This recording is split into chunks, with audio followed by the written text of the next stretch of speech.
Assalamualaikum para pendengar. Kalau kamu sedang dengar cerita sambil rebahan, aku cuma mau bilang satu hal. Di banyak desa di Indonesia, ada tempat yang bukan sekadar tempat. Ada yang tampak seperti jalan pulang, padahal ia pintu. Kisah ini konon pernah terjadi di sebuah kampung pinggir hutan di Jawa Timur. Tempat kabut turun cepat, dan suara jangkrik kadang seperti menutup mulut sendiri. Bagus, pemuda 20-an, kerja serabutan di kebun tebu dan jeruk. Orangnya tidak jahat, hanya suka yang praktis. Sore hari, saat badan lengket oleh keringat dan tanah, ia selalu memilih mandi di sungai tengah rimba.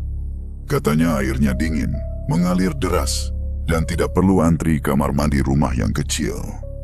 Kebiasaan itu jadi rutinitas. Menjelang maghrib Bagus berjalan sendiri, menaruh baju di batu, lalu bercanda seperti tidak ada yang mendengar. Ia menganggap hutan cuma kumpulan pohon, sungai cuma air. Padahal orang-orang tua di kampung menyebut sungai itu batas yang harus dihormati. Sampai suatu sore, ketika ia menimba air dengan telapak tangan, aroma melati dan kenanga tiba-tiba menusuk, padahal tidak ada kebun bunga di sana. Angin yang tadi ramai mendadak diam, seolah dunia menahan napas. Bagus menoleh, merinding sebentar, lalu menertawakan dirinya sendiri. Di rumah kayu, Bu Sari menegur lembut tapi tegas. Jangan sering mandi di sungai sendirian, apalagi menjelang maghrib. Bagus mengangguk asal, merasa ibunya terlalu khawatir. Ia tidak paham, kelalaian kecil kadang bukan mengundang hantu, tapi mengundang ujian. Dan sore itu, saat Bagus meraih handuk, ia melihat bayangan putih melintas di sela pohon. Esoknya Bagus berusaha menertawakan kejadian kemarin. Ia bilang pada dirinya, bayangan putih itu mungkin kain orang nyangkut atau kabut yang kebetulan lewat. Tapi justru karena merasa sudah berani, ia kembali lagi ke sungai. Sore itu langit agak mendung dan hutan terasa lebih sunyi dari biasanya. Suara burung yang biasanya ribut di atas pohon seperti menjauh, seolah ada sesuatu yang membuat mereka memilih diam. Bagus menuruni jalur tanah menuju air. Batu-batu sungai licin, dan gemericik air terdengar lebih jelas dari langkahnya sendiri. Saat ia meletakkan baju di batu datar, ia melihatnya. Seorang perempuan duduk di batu besar di seberang aliran. Posisinya tenang seperti sudah lama menunggu. Rambutnya panjang, hitam, jatuh rapi. Pakaian yang ia pakai sederhana. Bukan seperti orang kota, tapi bersih dan terasa tidak tersentuh oleh debu hutan. Kulitnya tampak terang, bukan karena putih saja, melainkan seperti memantulkan cahaya lembut meski matahari sudah rendah. Bagus refleks kaku, tidak ada suara langkah, tidak ada ranting patah. Seolah perempuan itu memang sudah ada di sana sejak awal, hanya Bagus yang baru diizinkan melihat. Perempuan itu menoleh, tersenyum tipis, dan tatapannya membuat Bagus seperti ditarik ke masa yang tidak ia ingat. Lalu ia bicara pelan, suaranya halus, tidak tinggi, tetapi jelas masuk ke kepala. Mas sering mandi di sini? Bagus menelan ludah. Kamu siapa? Perempuan itu tidak langsung menjawab, ia hanya memiringkan kepala, seperti menilai Bagus dari ujung rambut sampai niat di dada. Setelah itu ia berkata, seakan membahas hal biasa. Sungai ini bukan milik manusia saja. Kalimat itu membuat bulu kuduk Bagus berdiri. Namun anehnya, rasa takutnya bercampur rasa penasaran. Perempuan itu turun dari batu besar, mendekat ke bibir sungai. Air mengalir deras, tapi ujung kainnya tidak basah. Ia melangkah satu kali, lalu dua kali, tanpa bunyi. Tidak ada cipratan kecil yang biasanya muncul ketika kaki menyentuh batu basah. Namaku Laras, katanya akhirnya. Bagus pulang dengan kepala penuh.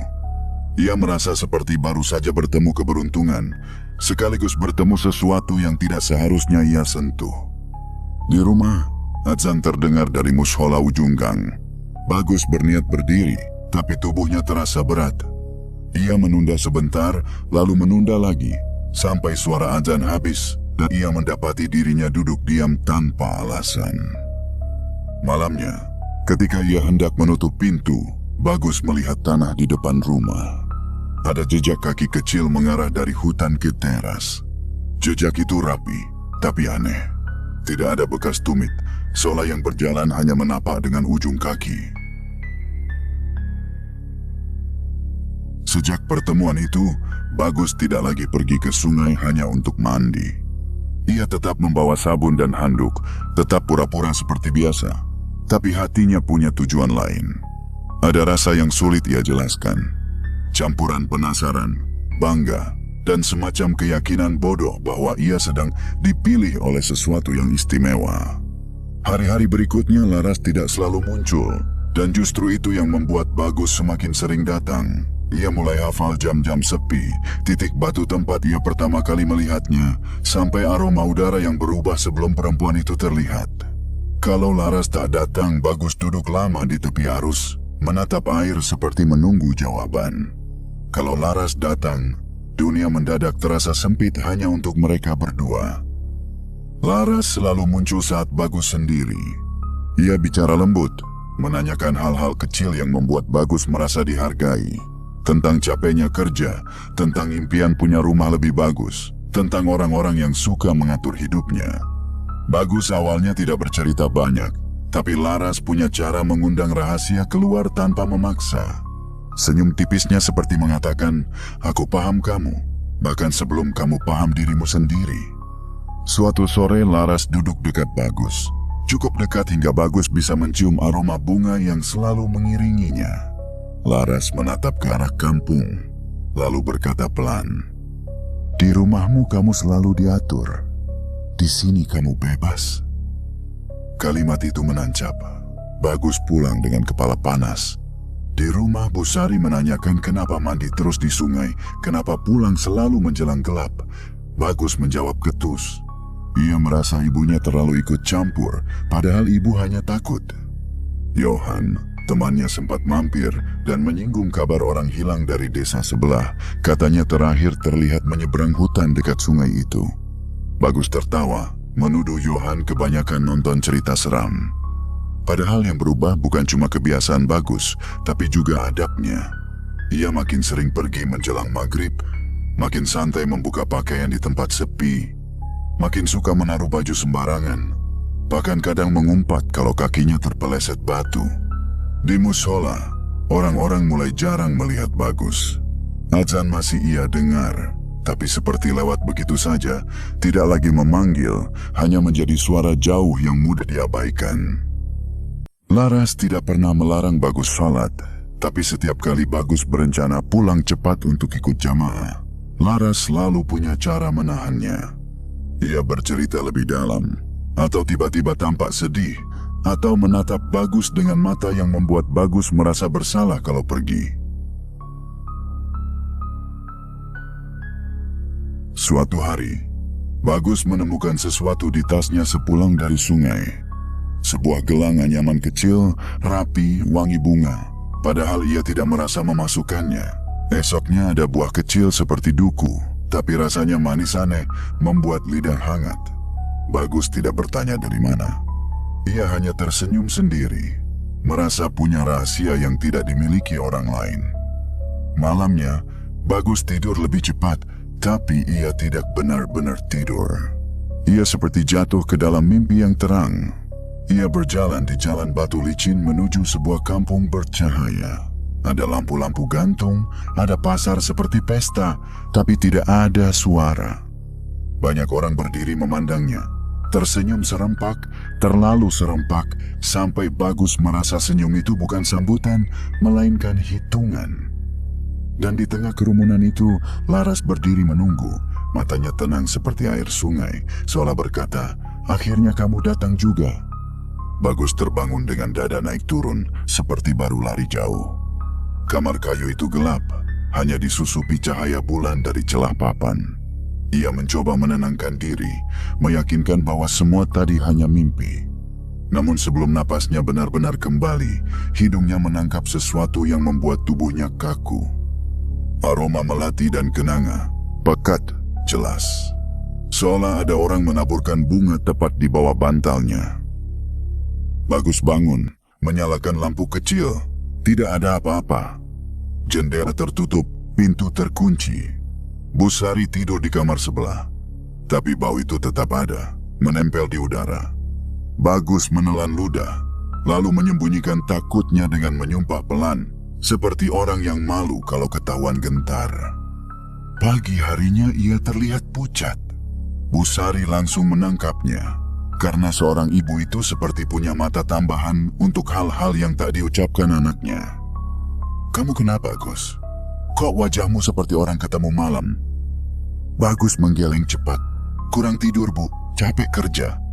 Bu Sari tidak memaksa, tapi ia memandang lama.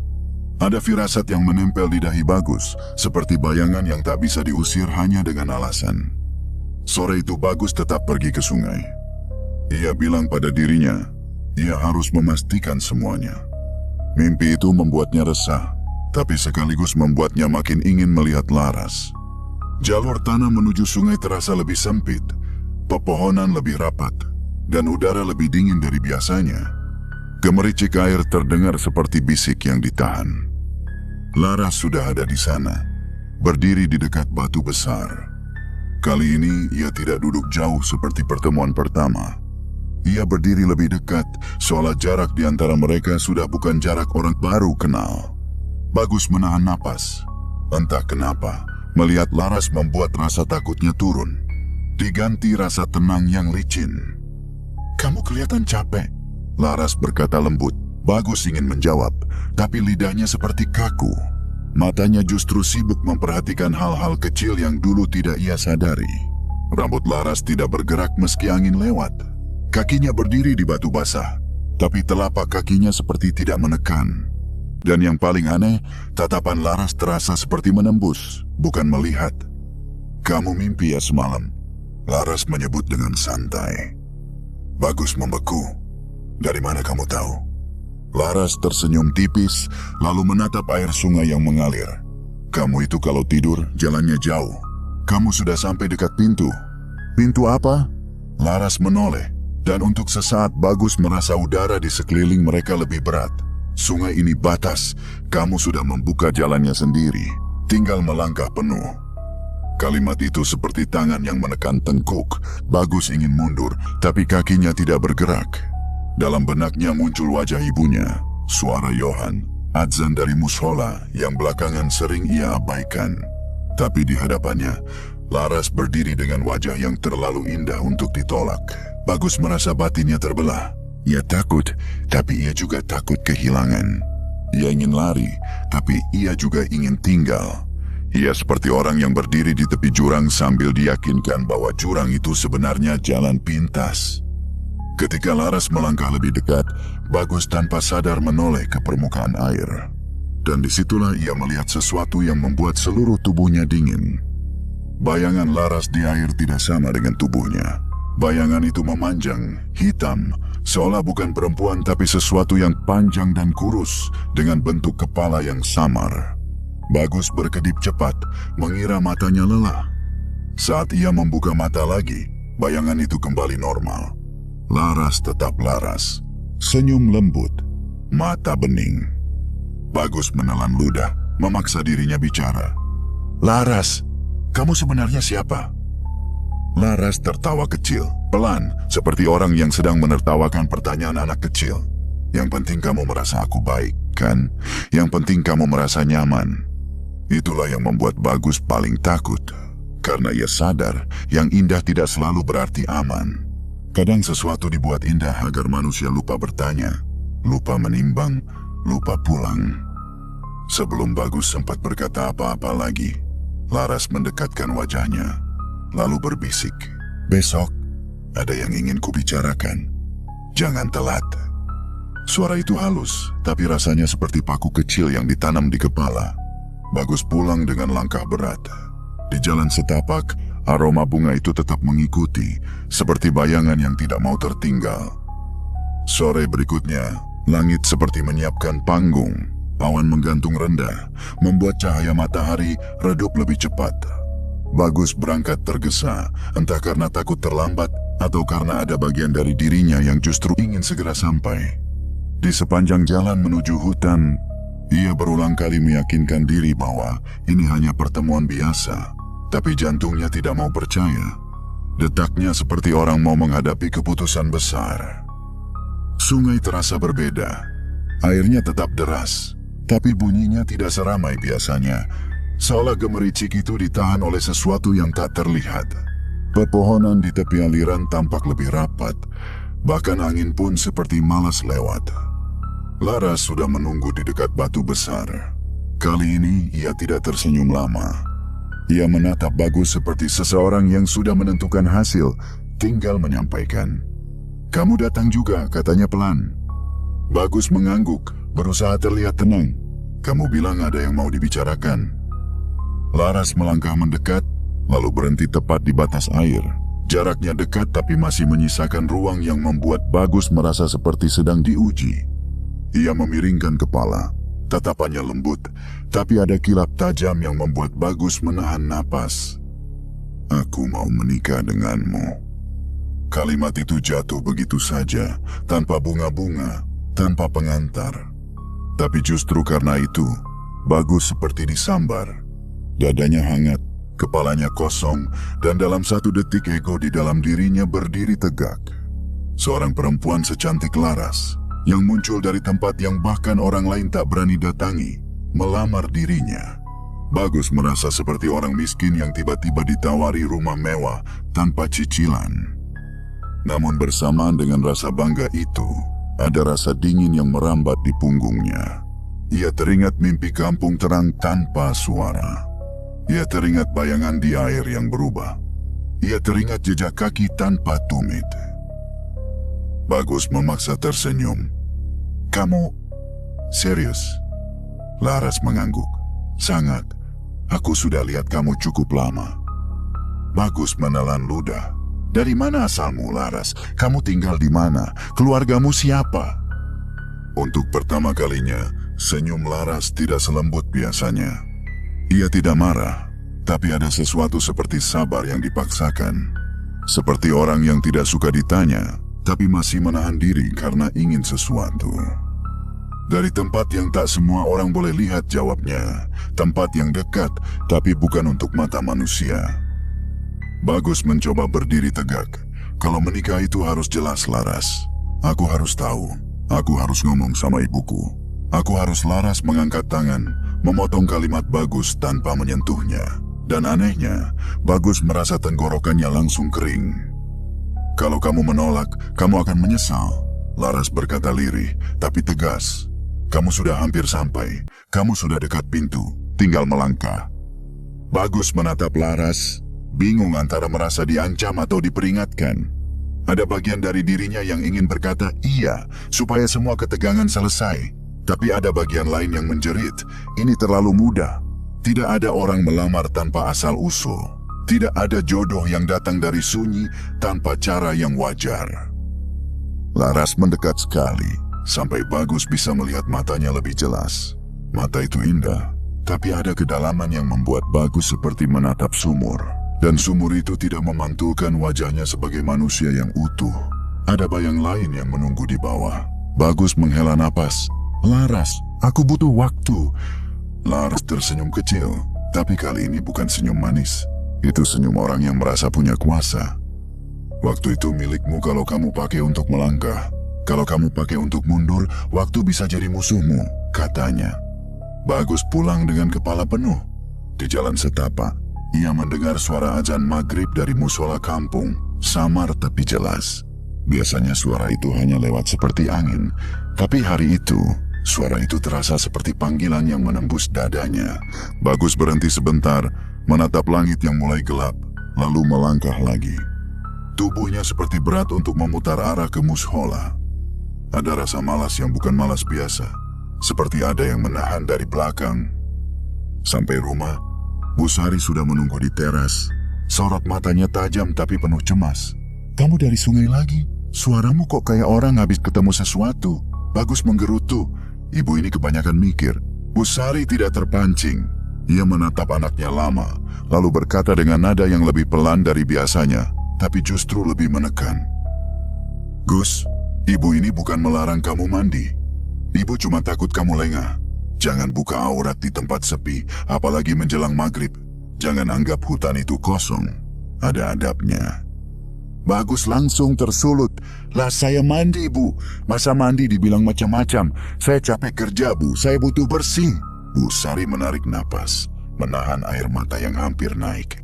Aku ngerti kamu capek, tapi kalau kamu capek, pulang, mandi di rumah. Jangan cari enaknya sendiri di tempat yang kamu tidak paham. Bagus hendak membalas, tapi kata-kata ibunya membuat sesuatu di dadanya bergetar.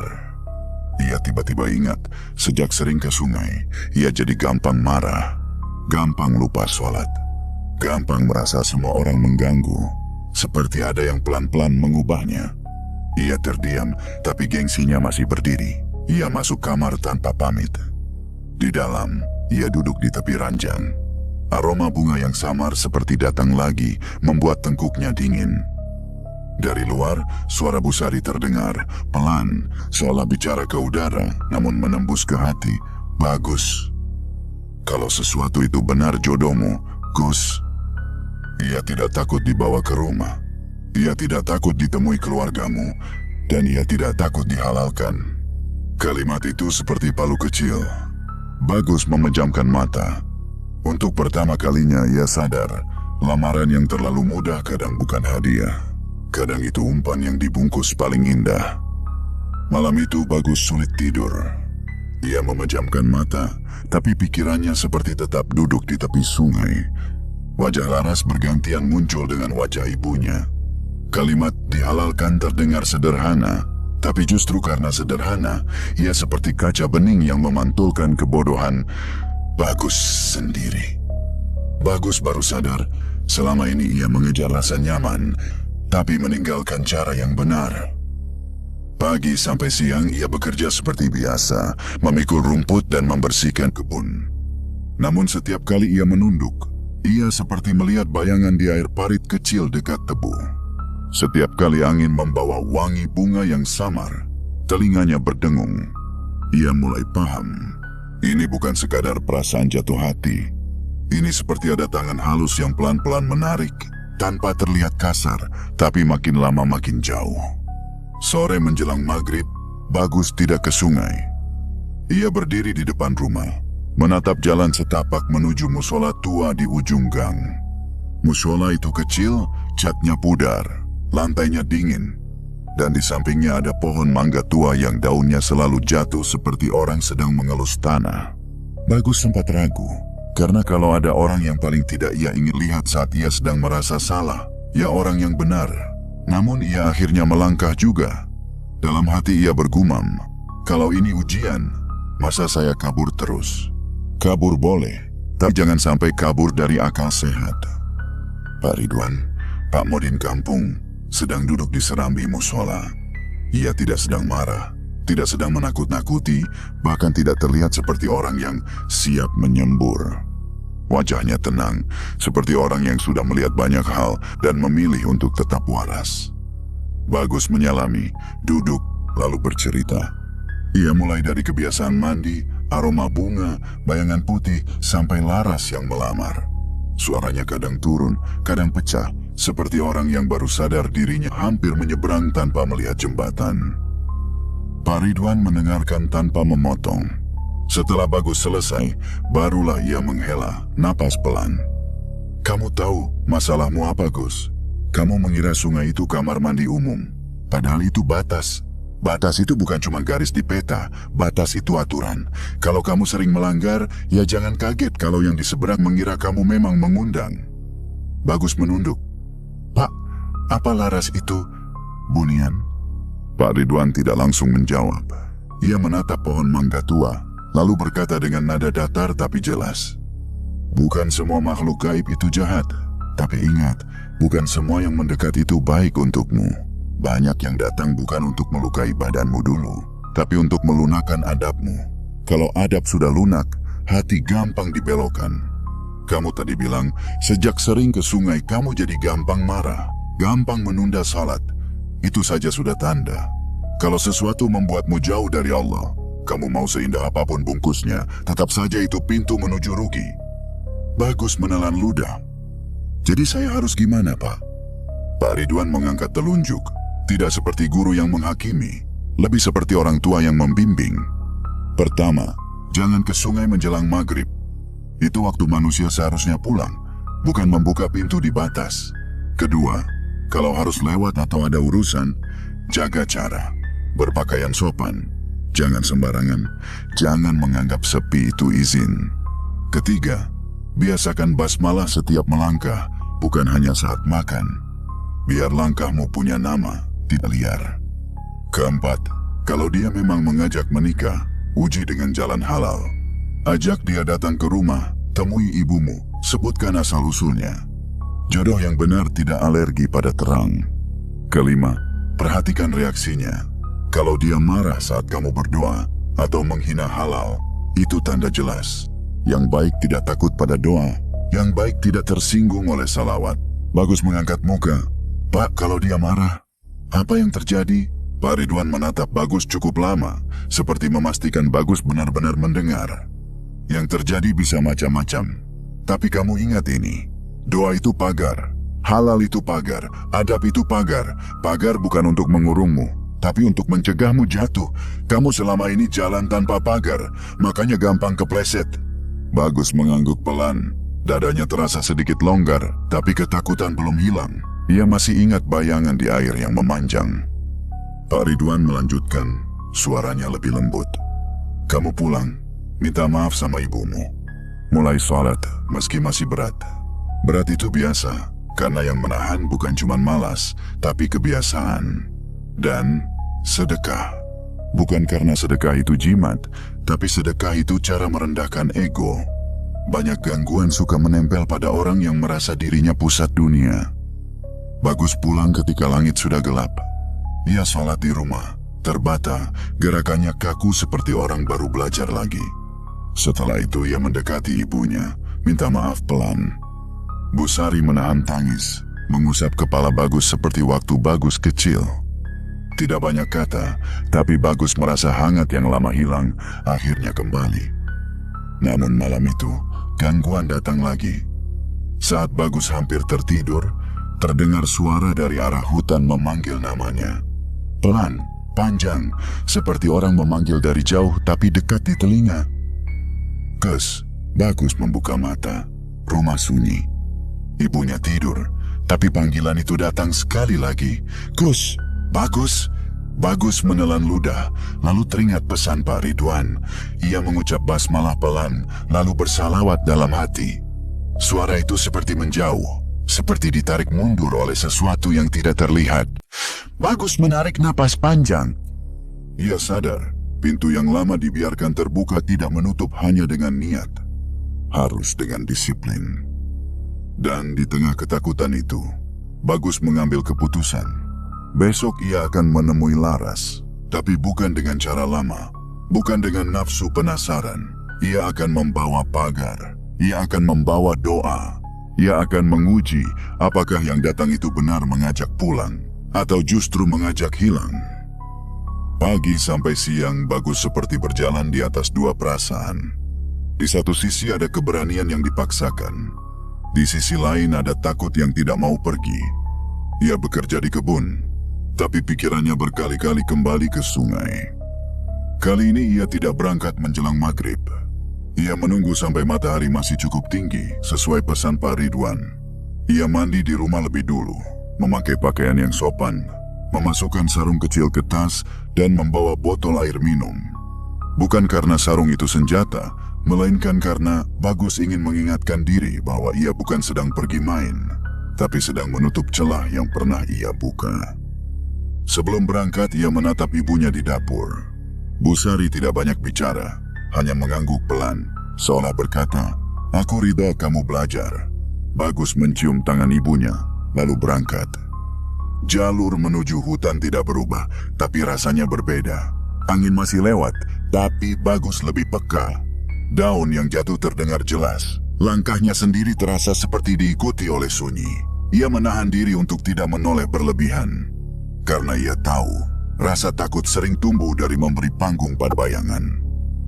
Sampai di sungai, Bagus berhenti di tepi air. Ia berdiri sebentar, menarik napas panjang, lalu mengucap pelan, "Bismillah." Kalimat itu keluar sederhana, tapi akibatnya seperti menekan tombol yang mengubah suasana. Daun-daun di tepi sungai yang tadi bergerak mendadak berhenti, bukan karena angin hilang, melainkan seperti ada yang menahan. Udara turun dingin. Gemericik air terdengar lebih tajam, seolah sungai tiba-tiba ingin didengar. Laras muncul dari arah batu besar, seperti biasa, tanpa suara langkah. Ia tampak lebih cantik hari itu, atau mungkin Bagus baru sadar betapa cantik bisa menjadi umpan. Senyum Laras terangkat, namun ketika Bagus selesai mengucap basmalah, senyum itu retak sepersekian detik. Sangat cepat, hampir tak terlihat. Tapi Bagus melihatnya. Mata Laras berkedip, dan pada kedipan itu, ada sesuatu seperti marah yang disembunyikan. "Kamu datang lebih awal," Laras berkata. Suaranya masih halus, tapi dingin di belakangnya. Bagus mengangguk. "Aku mau bicara baik-baik." Laras melangkah mendekat. Auranya berbeda dari sebelumnya. Dulu ia seperti memeluk Bagus dengan kata-kata, sekarang ia seperti menuntut. Bagus mengingat pesan Pak Ridwan, lalu menahan diri agar tidak terseret. "Laras," Bagus memulai, "kalau kamu benar mau menikah, datanglah ke rumahku, temui ibuku, biar jelas, biar halal." Kata halal itu meluncur dari mulut Bagus seperti batu kecil yang dilempar ke air tenang. Riaknya langsung terasa. Laras menatap Bagus lama. Senyum tipisnya muncul lagi, tapi kali ini seperti senyum orang yang baru saja mendengar lelucon buruk. "Halal," Laras mengulang, pelan sekali, seolah mengeja kata asing. Bagus menguatkan dada. "Iya, aku tidak mau menikah sembunyi-sembunyi. Kalau memang jodoh, jalannya harus terang." Laras tertawa kecil. Tawa itu tidak memantul seperti tawa manusia, tidak ada hangat. Tawa itu seperti bunyi halus yang langsung masuk ke kepala. "Kamu mandi di sungai ini berbulan-bulan tanpa adab," katanya, lalu mendadak bicara halal. "Kamu membuka dirimu di tempat sepi, kamu menyepelekan maghrib, kamu menunda panggilan Tuhanmu. Lalu sekarang kamu mau jadi orang suci?" Bagus tersentak. Kata-kata itu benar, dan karena benar, rasanya seperti ditampar. Namun Bagus tahu, kebenaran yang keluar dari mulut Laras bukan untuk memperbaiki, melainkan untuk mengikat. Untuk membuat Bagus merasa tidak pantas pulang. "Aku tidak bilang aku suci, Laras," Bagus berkata. Suaranya bergetar tapi tetap bertahan. "Aku cuma mau benar. Aku mau memperbaiki." Laras mendekat satu langkah lagi. Bagus mencium aroma bunga yang lebih pekat, sampai seperti menutup jalannya bernapas. "Memperbaiki itu bagus," Laras berbisik. "Tapi memperbaiki tidak harus meninggalkan aku." Bagus merasakan kepala seperti ditekan. Ia teringat malam ketika suara memanggil namanya dari hutan. Ia teringat mimpi kampung terang tanpa suara. Ia teringat jejak kaki tanpa tumit. Semua itu seperti menumpuk di punggungnya. Bagus mengucap salawat dalam hati. Ia tidak berteriak, ia tidak menunjukkan takut. Ia hanya menggenggam sarung kecil di tas, bukan untuk dipakai, tapi untuk diingat, "Aku sedang bawa pagar." Laras memiringkan kepala. "Kamu baca-baca sesuatu ya?" Bagus tidak menjawab. Ia menatap Laras, lalu mengulang dengan lebih tegas. "Kalau kamu mau menikah, datanglah ke rumah. Kalau tidak mau, aku tidak bisa." Untuk pertama kalinya, wajah Laras berubah jelas. Manisnya jatuh seperti topeng lepas. Di balik itu ada sesuatu yang lebih tua, lebih lapar, lebih dingin. "Rumah? Ibunya?" Laras tersenyum lebar. Tapi senyum itu tidak sampai ke mata. "Kamu masih butuh restu manusia." Bagus menelan ludah. "Itu bukan soal butuh atau tidak. Itu cara. Cara manusia." Laras mengucap dengan nada mengejek. "Kamu lupa, sungai ini bukan milik manusia saja." Kalimat itu membuat udara terasa semakin berat. Bagus mundur setengah langkah. Laras mengikuti tanpa bergerak cepat, tapi jarak di antara mereka tetap sama, seolah ruang bisa dilipat. Bagus menoleh ke air. Ia tidak ingin, tapi matanya seperti ditarik. Dan di permukaan sungai, bayangan Laras muncul lagi. Kali ini tidak normal. Bayangan itu memanjang jauh, seperti tubuh yang kurus dan panjang, kepala yang samar, lalu muncul titik-titik kecil seperti mata, banyak, berkelip di permukaan air. Bagus merasa tengkuknya dingin, perutnya mual. Ia berkedip keras, tapi bayangan itu tetap ada. Tidak hilang seperti dulu. Laras tertawa pelan, seolah menikmati ketakutan yang akhirnya lahir. Bagus merasakan suara di kepalanya seperti ditindih. Ia ingin lari, tapi kakinya seperti melekat di tanah. Ia teringat nasihat Pak Ridwan. Ucapkan basmalah, baca doa sependek apapun. Yang penting jangan diam. Bagus menarik napas, lalu melafalkan pelan, terbata, doa yang ia ingat. Setelah itu ia bersalawat, bukan dengan suara tinggi, tapi dengan keyakinan yang dipaksakan. Begitu Bagus melafalkan doa, Laras berhenti tertawa. Matanya menyipit. Udara di sekeliling mereka bergetar halus. Daun-daun di tepi sungai bergemerisik tanpa angin. Air sungai beriak liar, seperti ada sesuatu yang mendidih di bawah batu. Laras mendekatkan wajahnya, dan Bagus melihat di balik cantiknya ada garis-garis halus di kulitnya, seperti retakan tipis. Bagus tidak tahu apakah itu ilusi atau wujud aslinya mulai mendesak keluar. Jangan, Laras berkata, suaranya berubah. Masih lembut, tapi ada serak, seperti suara dua orang bicara bersamaan. Bagus terus bersalawat. Tangannya gemetar, tapi ia tidak berhenti. Laras menjerit. Jeritannya aneh. Tidak keras di telinga, tapi sakit di kepala. Seperti jeritan tanpa suara yang langsung menghantam pikiran. Bagus memegangi pelipis, tapi ia memaksa kaki bergerak. Ia mundur, satu langkah, dua langkah, sambil tetap menyebut nama Allah. Sungai mendadak beriak besar. Batu-batu seperti bergeser. Hutan terasa menutup dari segala arah, seperti mulut raksasa yang hendak mengunyah. Laras berdiri di tepi air. Tubuhnya masih seperti perempuan, tapi bayangannya di sungai seperti sesuatu yang menjulang. Mata-mata di bayangan itu berkelip, seolah marah karena Bagus tidak mau masuk. "Kamu pikir kamu bisa pergi begitu saja?" Laras berbisik tajam. "Kamu sudah hampir jadi milik kami." Bagus tersentak, lalu mengambil seluruh sisa tenaga untuk berbalik dan lari.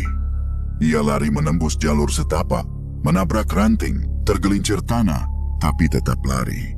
Di belakangnya ada tawa kecil, bukan tawa manusia. Tawa itu tidak mengejar dengan langkah, tapi mengejar dengan rasa. Menempel di punggung, membuat napas Bagus sesak. Bagus terus membaca doa sebisanya. Ia tidak tahu ucapannya benar atau tidak, tapi ia yakin satu hal. Ia sedang memilih pulang. Di batas kebun tebu, kakinya tidak kuat lagi. Dunia berputar. Suara tawa itu masih terdengar samar, lalu berubah jadi bisik yang mengulur. "Lolos kali ini, Gus." Bagus jatuh. Gelap menutup matanya. Dan saat tubuhnya membentur tanah, ia sempat melihat langit sekejap, lalu semuanya hilang seperti lampu dipadamkan.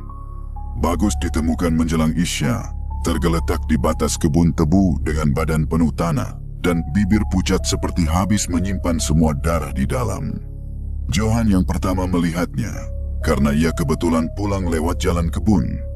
Awalnya Johan mengira Bagus hanya kecapekan, atau habis jatuh dari sepeda. Tapi ketika ia menepuk pipi Bagus meracau. Suaranya lemah, namun kata-katanya membuat Johan merinding. "Pasar, terang, tapi tidak ada suara. Laras!" Johan mundur setengah langkah. Ia memanggil warga, lalu mereka mengangkat Bagus bersama-sama. Aneh, tubuh Bagus tidak berat seperti orang pingsan biasa. Bukan ringan juga, tapi seperti ada beban lain yang tidak terlihat. Salah satu warga, Pak Karmo, bergumam, "Ini orang kok kayak habis pulang dari tempat yang bukan tempat." Tak ada yang menanggapi, karena semua orang tahu. Kadang yang paling seram bukan kalimat itu, tapi kenyataan bahwa kalimat itu bisa benar. Di rumah, Bu Sari menjerit kecil melihat anaknya dibawa masuk. Ia langsung menutup pintu rapat, bukan karena takut orang, Tapi karena naluri seorang ibu yang merasa ada sesuatu ikut menempel di belakang anaknya, ia memeluk Bagus, lalu menangis tanpa suara. Tangis yang tidak gaduh, tapi berat. Bagus demam tinggi semalaman. Ia mengigau, menyebut-nyebut sungai, batu besar, bunga melati, lalu kata pintu berkali-kali. Kadang ia seperti berusaha menolak sesuatu yang tak kelihatan. Tangannya meraba udara, seperti mencari pegangan, lalu menggenggam kosong. Bu Sari duduk di samping ranjang, memegangi tangan Bagus, membaca doa pelan. Jika doa adalah pagar, maka malam itu Bu Sari sedang berdiri di pagar paling depan, sendirian, dengan air mata sebagai lampu. Pak Ridwan datang setelah subuh, dibawa Johan. Wajah Pak Ridwan tetap tenang, namun mata tuanya mengukur rumah itu seperti orang yang memeriksa retak di tembok. Ia menyapa Bu Sari, lalu mendekati Bagus. Ia membaca ayat-ayat pendek dan salawat, bukan dengan nada marah, melainkan seperti orang sedang memanggil seseorang pulang dari tempat jauh. Saat bacaan terdengar, Bagus tiba-tiba mengerang. Keningnya berkerut, bibirnya bergerak, lalu ia berbisik lemah, Jangan ajak aku lagi." Suaranya seperti suara anak kecil ketakutan. Pak Ridwan menepuk pelan dada Bagus, tepat di atas jantung. "Pulang, Gus. Kalau kamu mau pulang, pintunya dibuka dari dalam," katanya lirih. Mata Bagus terbuka setengah. Pandangannya kosong beberapa detik. Atas pandangannya kosong beberapa detik. Ingin bicara, tapi tenggorokannya kering seperti habis menelan. Ingin bicara, tapi tenggorokannya menunduk cepat. "Iya nak, ibu di sini." "Air mari kini," kata-kata buambil. Pak Ridwan duduk di kini. Kata-kata buang orang yang ingin. Kalau ada orang yang kebiasaannya melonggar, ya makhluk yang suka celabil. Pak Ridwan duduk di ruang depan bersama Bu Sari dan Johan. Yang paling jarang orang yang ingin. Pak Ridwan mengangkat tangan, menghentikan rasa bersalah Johan. "Yes, tapi masih diselamatkan. Itu tanda." Pak Ridwan menatap Bu Sari, lembut. "Yang paling mau. Sore lu pulang dari tepi ekstrem. Orang lain dikenalin lewat tetangga. Kamu tapi yang keluar hanya napas berat." "Aku jual alamat." "Yes, tapi masih nyaman. Ternyata aku cari celaka dengan cara halus. Bukan dinilai dari jatuhnya." "Kut." Wajah cantik itu, suara lembut di pintu berkata, "Kalau ingatan Pak Ridwan." Warga beberapa kali datang menengok. Ada yang ngelam. Kabar yang lebih berat datang seperti batu dilempar ke sumur. Arif tidak pulang. Kabar itu membuat rumah Bagus mendadak sunyi. Mau. Sore Bagus menutup mata, dadanya sesak. Ia merasa seperti melihat diri sendiri. Berbisik, suaranya, "Namaru pulang dari tepi dekat ekstrem." "Orbun." Ada, tapi yang keluar hemat, tapi karena doa itu membuat manusia berkata alamat. Johan menunduk, lalu menepuk bahu nyaman. "Ternyata aku cari celaka dengan cara halus. Pelan. Kalau kamu benarkan dinilai dari jatuhnya Arif." "Ya, tidak bakut. Wajahnya tidak bisa mempintu semampu saya." Warga beberapa kali datang menengok. Ada yang Arif. Kata rahmat itu menancap di kepala Bagus. Ia baru palam, yang masih diberi kesempatan sadar. Malamnya, setelah doi bayangan sungai datang, ia mengucap basmalah pelan, bersalawat. Ia berada di tepi kampung terang, tapi ada jarak seperti batas kaca. Ia melihat lampu lalu bisa melangkah masuk. Seorang yang menunggu tanpa sabar. Laras tersenyum tipis. Arif tidak pulang, tapi ia memilih dia tuh yang hampir terbuka. Bagus menutup mata, dingin dari malam. Ia menatap langit-langit rumah, lalu berbisik-berbisik, suaranya di luar. Namun harus dijawab kata lalu. Dan Bagus seperti pulang dengan badan bun. Ia tidak lagi mencari jalan pintu. Bagus mulai rutin ke Mimat, tapi Pak Ridwan Bagus bertahan. Pelan-pelan lalu dengan kata-kata besar, tapi dengan kebiasaan kecil yang dijaga pelan. "Kalau kamu benar ibu itu bukan sekadar Arif." Lama di pinggir hutan, tapi linglung dan tidak ada. Ia ikut membantu keluarga Arif, ikut ronda, ikut mengingatkan pemuda kampung agar tidak mandi di sungai sendirian, apalagi menjelang maghrib. Suatu saya tidak bisa paling halus. Bagus berhenti sebentar. Tangannya dingin, tapi hatinya lebih kuat. Ia mengucap basmalah pelan. bukan untuk menantang, melainkan untuk menjaga diri akan wujud. Ujian terbesar adalah ketika godaan datang kali bukan karena kita hebat, melainkan karena kita mau kembali. Karena adab itu dan manusia yang selamat bukan yang tidak pernah mendekati pintu gelap, melainkan yang memilih menutup pintu itu dari dalam dirinya sendiri.